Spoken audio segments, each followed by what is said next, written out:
proud to be called that. At the expense of your career? Why not? If they said that you were just trying to live through her? There we go, shoulders down and a kick out, but it's true, Byron. Downgrading everything you've achieved? So, you know, and I do agree with you on point. Tyson Kidd has been successful as of late here in WWE, but he's been successful in the past. He's a former tag team champion. But he's been very successful, Byron, because he started getting attention and getting these moments because of Natalia. He's got the moment and he's run with it. It's called capitalizing on the opportunity you're given. And Summer Rae, she's another one. Summer Rae. She's had so many problems with Natalia, getting in the middle of Natalia and Tyson Kidd's marital issues on Total Divas. And what does it say about the strength of their marriage that they're able to stand up tall against outside forces like Summer Rae? Tyson cheered on Natalia. Yeah, it must have been a good tune that was playing because he had his headsets on there for a minute. Well, no. Natalia trying to fight back into this.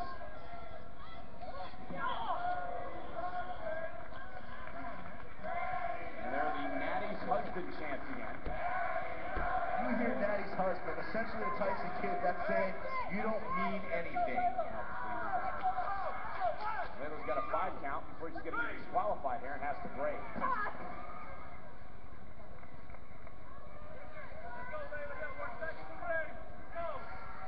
Poor girl still has pumpkin pie all over her face.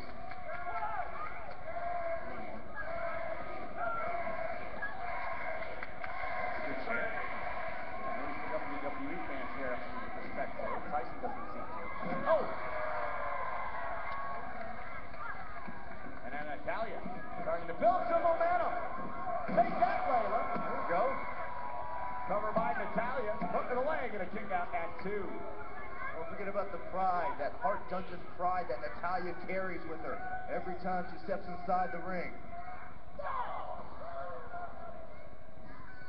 Layla, former Divas champion, misses with a cross body. And Natalia perhaps looking to put Layla away here. Here's the opening for Natalia. Sharpshooter time. Tyson with the headsets back on. Here's the cover. Submission maneuver. Sharpshooter. Is Layla going to tap out? Is she going to tap out to the sharpshooter, Byron? Barely hanging on. Center of the ring. Layla's going to have to tap, and she does.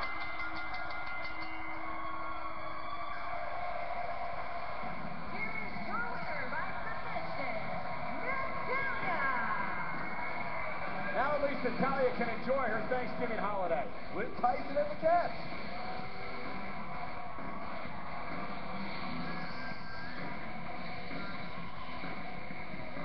There you go, our mutual celebration. You gotta love it. Well, folks, one man is looking forward to a TLC match. The other one's trying to get over his concession history. It's Ambrose Kane next on Main Event.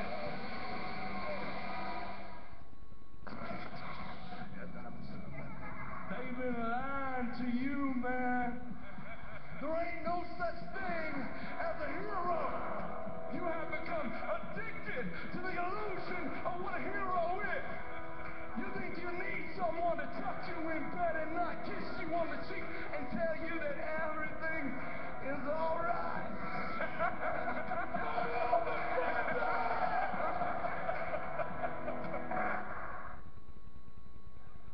And we are back live on WWE's Main Event.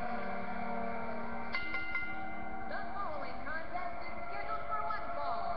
Introducing first, weighing at 323 pounds, King! Not a happy camper. Of course not. That sign. That sign says it all. Ladies and gentlemen, Daniel Bryan was running Raw last night, and he decided that he was going to give his old friend a new title. Instead of being corporate Kane, you will now be concessions Kane. I'll take 2 cans of tuna fish, a protein shake with extra protein for the big guy, and a big bag of beef jerky. Fresh out all that. How about a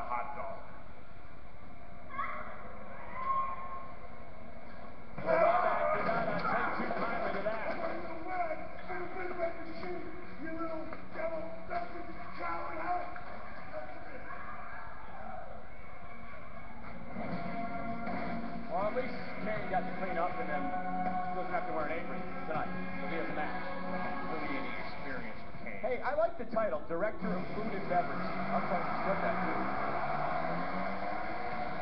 His opponent from Cincinnati, Ohio, weighing at 225 pounds, Dean Ambrose. So Byron, this guy's crazy. This guy's absolutely nuts. How the Lunatic Prince is even out here getting ready for a match tonight with Kane is beyond me after what happened last night on Monday Night Raw. Daniel Bryan, of course, the general manager, would give Dean Ambrose, well, the opportunity to take on Luke Harper for the Intercontinental Championship. Harper would get himself disqualified, but Ambrose was not through at the end of the matchup. Now this shows you the mindset Ambrose is in. Thinking about tables and ladders and chairs. Thinking about his matchup with Bray Wyatt. But watch this. It would be Bray Wyatt who would get one over on Dean Ambrose. Yeah, this was after Dean Ambrose buried Bray Wyatt under tables and chairs at Survivor Series pay-per-view. Bray Wyatt came back to get some. And now it was Bray Wyatt's turn to bury the Lunatic Fringe, Dean Ambrose. And Byron, can you imagine what it's going to be like in 3 weeks at TLC, the pay-per-view, live here on the WWE Network from Cleveland? Well, neither one of these men will have to worry about disqualifications because it'll be Dean Ambrose, Bray Wyatt in a tables, ladders, and chairs match. You said it, Michael, in just 3 weeks at TLC. And there's been some incredible action between these two as of late, Ambrose and Kane.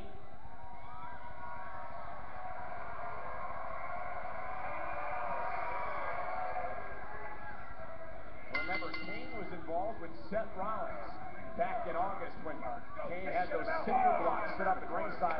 Seth Rollins would curb stomp Dean Ambrose through those blocks, almost ending the career of Dean Ambrose. I promise you, Ambrose hasn't forgotten about that, but for Kane, this is just as personal, because for Kane, this is a chance to hit the restart button and put Ambrose out for good.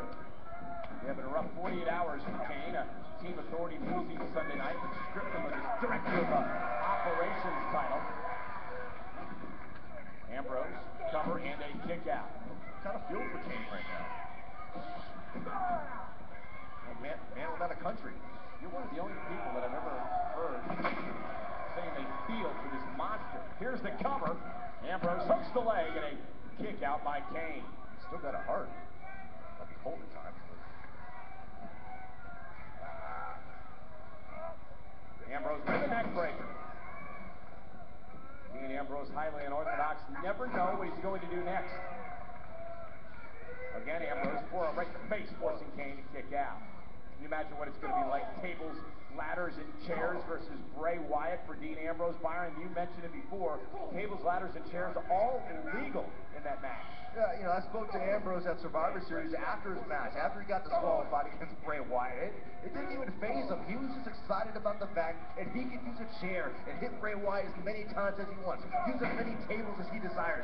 Use a ladder in any way he imagines. This is a playground for Dean Ambrose. Again, Kane, this time forearm in the face and a kick out. And I tell you, Byron, you can't blame Ambrose either. Bray Wyatt, psychologically trying to pick Ambrose apart. Last few weeks focusing on what we've come to learn is Dean Ambrose's broken family. Ambrose right to Kane. Ambrose again, cross body. Bray Wyatt talking about Ambrose's dad, who apparently was in jail at some point. Ambrose has never denied any of those accusations made by Bray Wyatt. Yeah, I feel like this whole conflict with Bray Wyatt has made Ambrose even more unstable than before. Oh, and he runs into a right hand by Kane. Just like that, Ambrose stopped in his tracks. Kane taking over. Main event rolls on the WWE Network. They are global entertainers, professionally trained athletes, WWE superstars. But they are not invincible. They take real risks and endure unimaginable pain. Broken bones, torn muscles, dislocations, separations. Be smart. Be safe. Don't try this at home. All the success Kane has had here.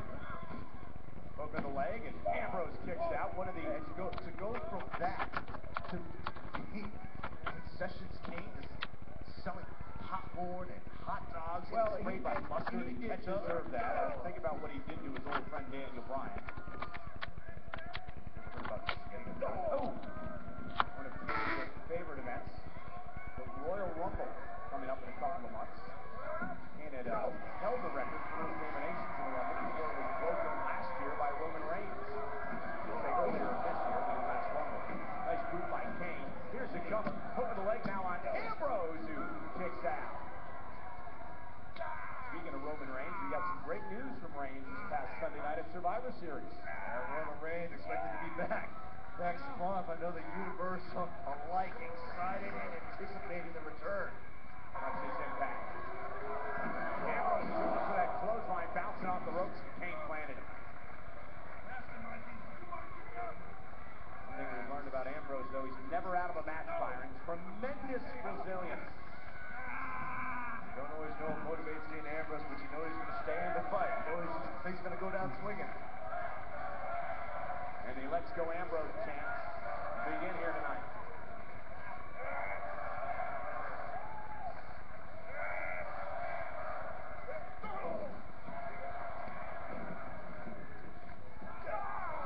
Ambrose looks to build momentum.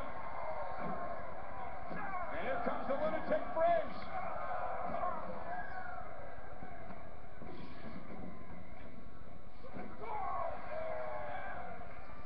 Lady momentum starting to shift. Kane's down. Momentarily, but Kane was down. Ambrose! Bulldog! It's going to be in here. For the cover. Oh, and a loss there for Kane, which just continue what has been just a horrible week. Uh-oh. Ambrose again got caught coming off the ropes to the clothesline. Kane chokeslam blocked. Down goes Kane. Ambrose's eyes in the back of his head. Look out, Byron! Ambrose flying through the ropes. Total disregard for his body, Dean Ambrose. There's just something you gotta like about this kid. That's why the WWE fans just gravitate toward him. Sometimes there's no rivalry. Oh, no. For what he does, there wasn't plenty of rivalries in there. You know, we talk a lot about Kane, corporate Kane, concessions Kane. Let's not forget the monster that's inside this man. What this man is capable of. There's a reason he was called the Demon Kane, the big red monster. You're seeing what happens when you fuel that eternal fire of that monster.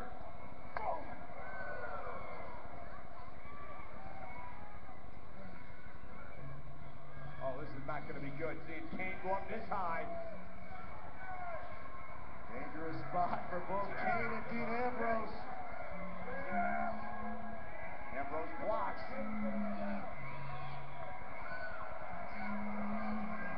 On a jockey for position. And he does. I think Ambrose is taking control of Byron. Every part of his body used for offense. Where did he find it? Where does Dean Ambrose find this resolve?